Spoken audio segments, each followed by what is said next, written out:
1. Dark figure or partial obscurity cast upon a surface by a body intercepting the rays from a source of light. 2. Copy of something, person, moment, even imperfect or faint representation, and an imitation of something. 3. Darkness. 4. Evil spirits. 5. Idea of something similar. 6. A trace. And 7. An attenuated form.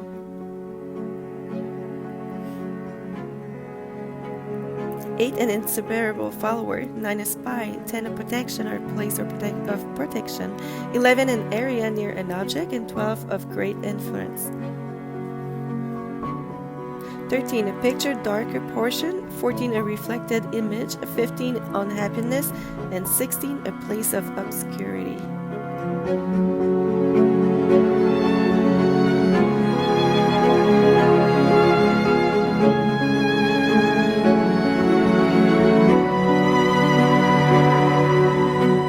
The angle at which light strikes an object or surface determines the size and shape of the shadow. The shadows cast by object change in length because the angle at which the sun's ray hits the object changes. Large angles when the sun is at the horizon make long shadows. Small angles when the sun is at its highest point overhead make short shadows. When light source is closer to the object, the shadow will be more blurry and spread out. But if the light source is farther from the object, the shadow will be more defined and clear. The angle at which a light strikes an object affects the size and shape of its shadow.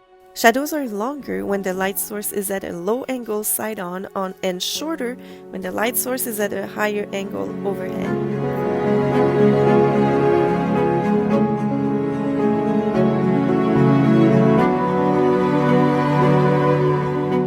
Both at sunrise and sunset on a sunny day, your shadow will be very long. As the sun rises and approaches its zenith at noon, your shadow becomes progressively shorter, then lengthens again throughout the afternoon.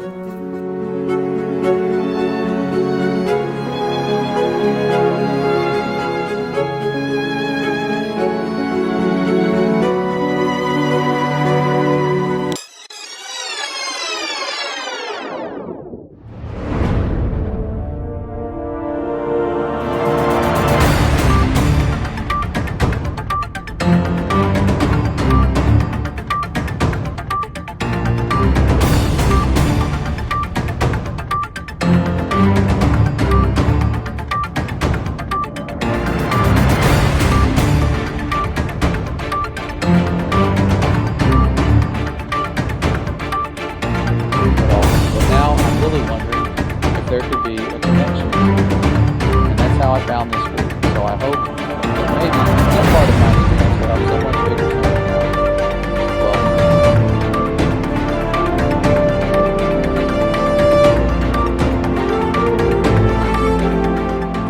Well, 1 Minute Bible Lesson will explain simply the firmament. The Bible says in Genesis 1:7, "And God made the firmament and divided the waters which were under the firmament from the waters which were above the firmament." That means the firmament is something God placed over the earth to keep our ecosystem separate from the seas above. It is described in Job 37:18 like this: "Hast thou with him spread out the sky, which is strong and as a molten looking glass?" Now that we see the firmament is described as a solid object over the earth, let's see what God can do with it. In Genesis 1:8, God called the firmament heaven. This makes sense with Genesis 7:10 because God opens the windows of heaven in order to flood the earth with the waters above. You would only need a window if it were a solid object. We see similarly in Revelation 4:1 where it says a door was opened in heaven, which an angel in heaven used to speak to John who was on the earth.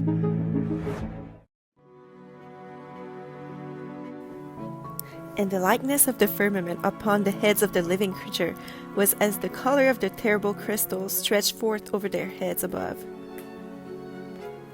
And they saw the God of Israel, and there was under his feet as it were a paved work of sapphire stone, as it were the body of heaven in his clearness.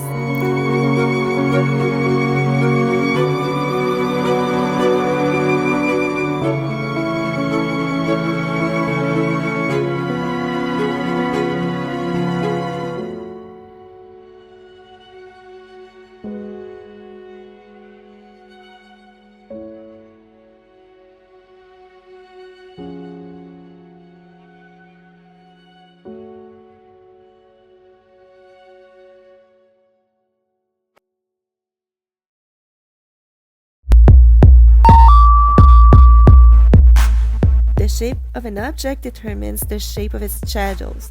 An object is always between a light source and the surface on which its shadow forms. Light travels in straight lines upwards from its source. A shadow is the relative absence of light. The angle at which light strikes an object or surface determines the size and shape of the shadow.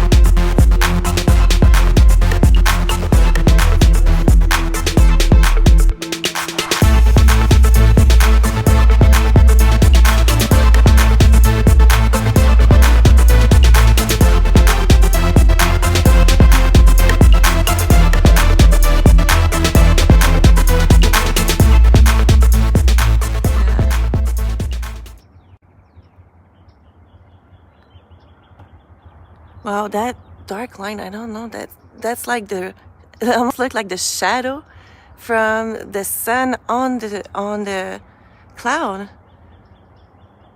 Like how a shadow can be without a structure. I don't know, it might be me, no, but it's really awesome. Look at this. Sun with the shadow. It's so amazing. I can still hear the rocket. I don't know about you. You can still hear it, and you see the shadow in the sky, a shadow too. It's really cool from the cloud of the rocket with the sunrise right here. Behold, I will cause the shadow on the stairway which has gone down with the sun on the stairway of Ahaz to go back 10 steps. So the sun's shadow went back 10 steps on the stairway on which it had gone down.